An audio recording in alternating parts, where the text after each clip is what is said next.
Good morning, everyone. Morning, everybody. How are you? We hope you are well. Are you well? That's a funny question, wasn't it? How are you? We hope you are well. Yes. Are you well? Are you well? Yes, good. I'm okay. I just haven't got any makeup on, so Yeah, I do look a little bit ill. I also need to shave. Yes, What you my dad do. said to me earlier, are you growing a beard? I was like, no. Please shave later, No, because so you'll I be will. in public. I will. You're going to be in public places. That's right, I will. It's nice to be back. We had a week where we didn't do anything online last week. But we saw people in real life. Yes, we and had it was bacon sandwiches. great. Superb. That was really nice just to catch up with people, wasn't it? Yeah. We've got another thing coming up. Tell us Next about it. Sunday, again, we won't do anything online, but we're having a picnic on the field at Lincoln Carlton Academy, 12 p.m. Bring your picnic. We can do some games with the kids. Yeah. Fun times, hanging out, chatting. Let us know if you come in, just Yeah, so we do. got an idea of who to look out for. Otherwise, it'll just be us Yeah, on because the field. we are aware it might just be us sat there on a massive school field. So yeah, if you can let us know, that'd be amazing. So that's Sunday the 22nd at 12 o'clock, Carlton Academy School Field. And we've also got some final news to give you on our venue for next term as such. We've managed to secure a venue called the Blue Room, which is at the Lawn, uphill Lincoln, off Union Road. The Blue Room's like an upstairs room. It's got a lift access up there, and it's got everything that we need. Ace car parking. Yeah, so Beautiful fireplace. So yeah, there's car parking Coffee on shop site. downstairs. Sorry. There's car parking on site, but there's also car parking on the road or on the surrounding roads for free. But they did tell us one little fact: if you've got a residence permit anywhere in Lincoln, you can park in a city council car park for free on a Sunday. And the Lawn is one of those. Yeah, so you can park your car for free if you want to do it. I think otherwise it's about £3 something if you want to pay, or just have a look on the various. We're giving a lot of information about various parking. streets around. We're giving a lot of information about parking, and it's not until September. Oh yeah, good point. September the 19th, we're back. It's going to be our 4th birthday. Yep. Let's all get together. So put that date in, 19th of September. Yep. 10:30. And then we're going to be meeting every week in the Blue Room up until Christmas, apart from the first Sunday of every month, where we're going to just say to people, go and do other stuff, things that you want to do. Go and catch up with people. First Sunday is free. Yeah, so we've got quite a few weeks we're going to be there. We'll see how we get on, see how it works, see who turns up, and we can do Christmas. So I've scratch my do head. Christmas things and yeah, so it'll be really nice. But it's a really lovely venue, and it should kind of give us that kind of feel, that laid back kind of relaxed feel that we're looking for the living room. So finally we have some news, so that's good. So September the 19th in the Blue Room at the Lawn, starting at 10:30 as normal, isn't it? And next week, picnic, Lincoln Carlton Academy. So, have a good time till then. Have a listen to Richie, and we'll see you soon. Take care. So over the last few weeks, we've been spending some time looking at some topics that maybe we describe as sometimes being a little bit awkward, things that maybe are difficult to talk about and give an alternative perspective to. I don't know how you felt going through this process. It can be really uncomfortable.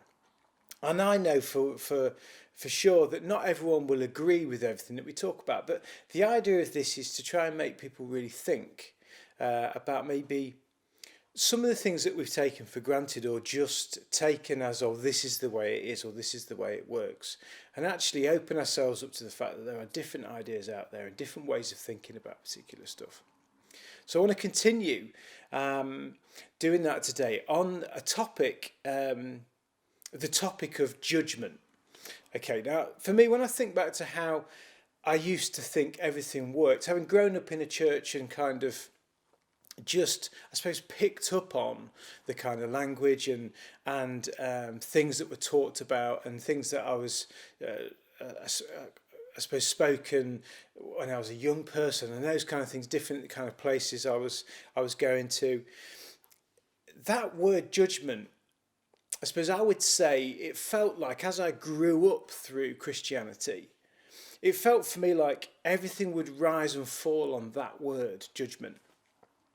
And I don't suppose I really realised at the time, but looking back, I look at it and see that in me, what that word and that concept of judgment did, it created in me this ongoing fear and panic of, will I have done enough to tip the balance? I suppose almost thinking, will I do enough good things to outweigh the bad things that I've done? Now, I knew that it didn't work in that way.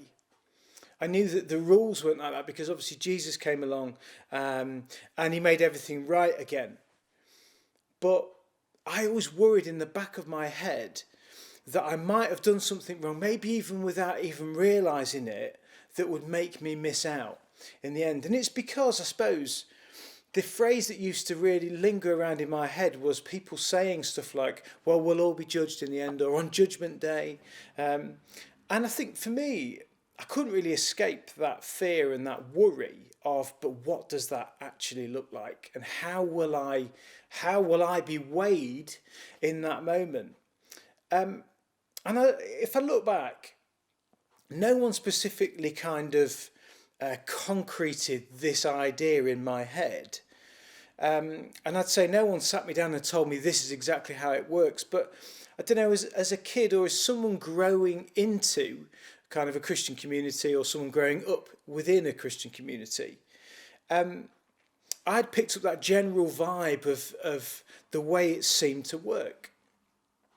So this morning I want to talk about two things around this subject of judgment. The first thing I want to say is this: what if God's judgment is less about punishment and more about God making things right?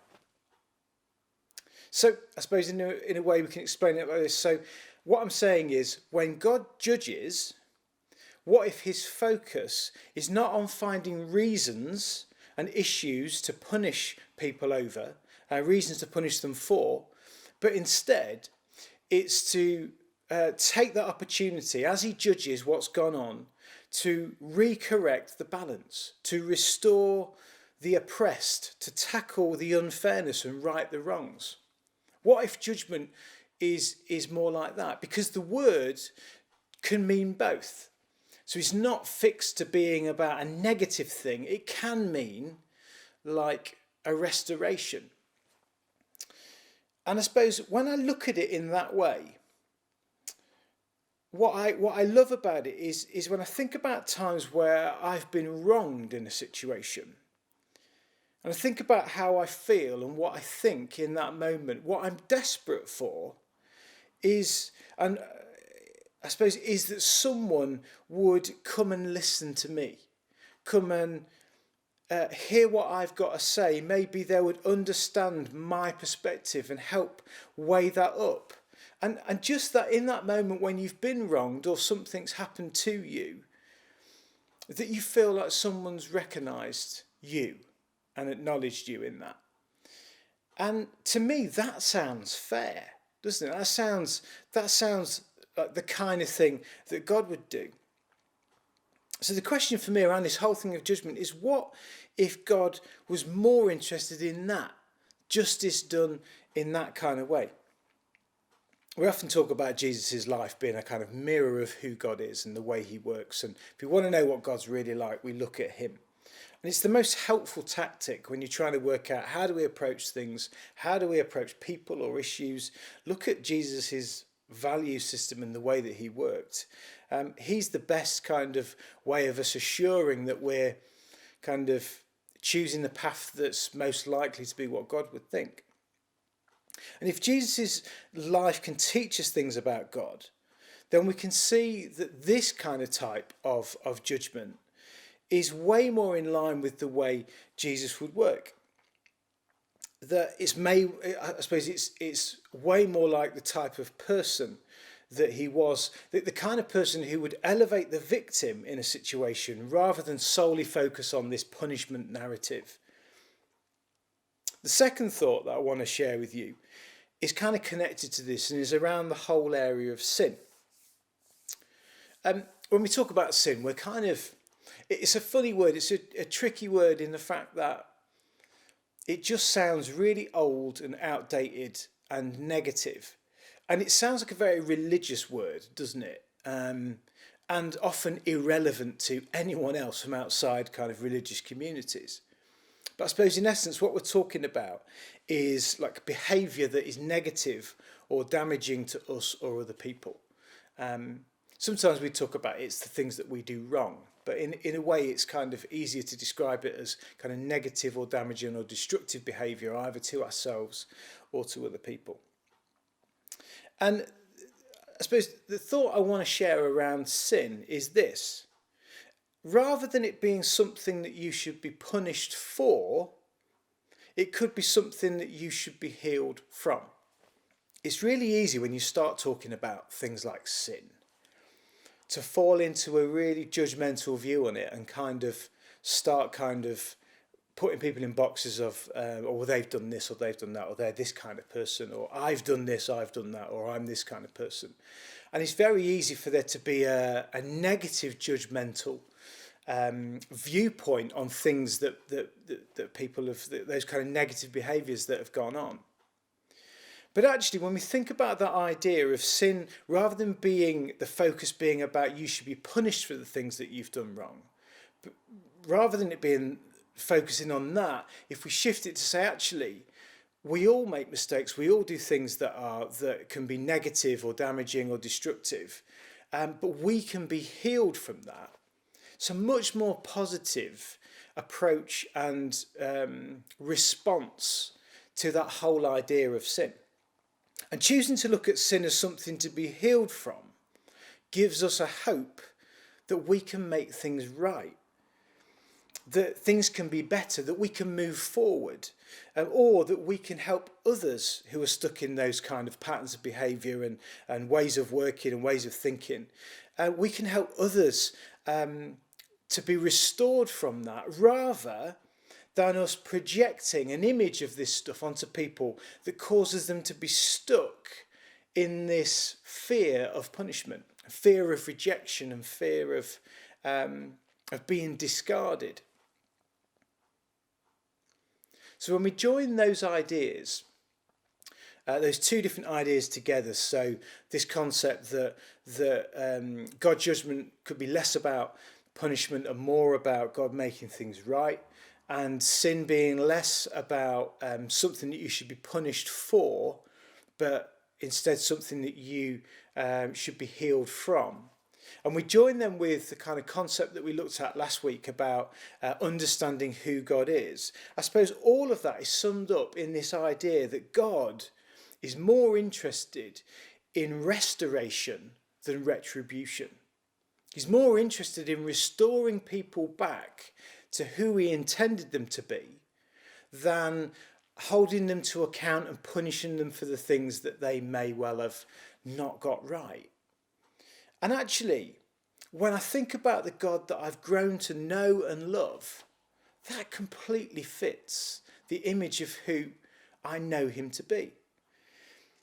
And I suppose when I think about how do I move forward in my life in pursuit of him, and how do I take these concepts that have really shaped me probably quite negatively in my kind of formative years, but as I've grown more confident as an adult, I've now looked at different understandings on these topics, and it's begun to free me and liberate me. Then I look at this stuff and think, actually, if I can take this on into the way that I live my life, then actually that's the kind of approach that I want to adopt to life and to people. I want to focus on restoring people and relationships and situations. Be someone who is looking to try and make things right, to help people avoid falling into traps and negative behaviour and destructive things and stuff that could be damaging for them or other people. I want to try and help them to avoid that. Rather than just trying to rescue people, let's do kind of work prior to that point as well. And I suppose when I think about how we move forward, I want all of that stuff to be my motivation. If I believe that's who God is, that he's interested in restoration, and that he's not a God who is dominated by, in the end, you will be punished for the things that you've done wrong, that makes the whole thing of who God is and connecting other people to him feel like way better news and way more relevant to the people that we might see on a daily basis and kind of come across in our lives. So there's a couple of thoughts for you today. Ponder that stuff, think about it. There may well be kind of deep-rooted kind of things that have been spoken into your life that you need time to sit with and think about and process. And equally, some people may well listen to it and go, I don't really agree with your perspective on that. But I suppose what we're trying to do is say, look, let's be open, let's widen our thoughts to this stuff. And maybe we will find a new understanding and image of God that works way better than maybe what we were presented with in our earlier years. So let's just pray. Father God, thank you for this time together. And I pray as people go away and ponder this stuff, that you just speak to them, that you give them clarity and you give them thoughts and connections that will really help them to process this stuff. And ultimately what would happen is we all end up feeling like we know you more, and that we get, I suppose, a fresh sense of how much you love us and how much you want the best for us and to be there with us and help restore us to the people that you always intended us to be. So God, guide us on that journey and just be close. Amen. So thank you for listening. I hope you're all well and look forward to seeing you soon. Take care.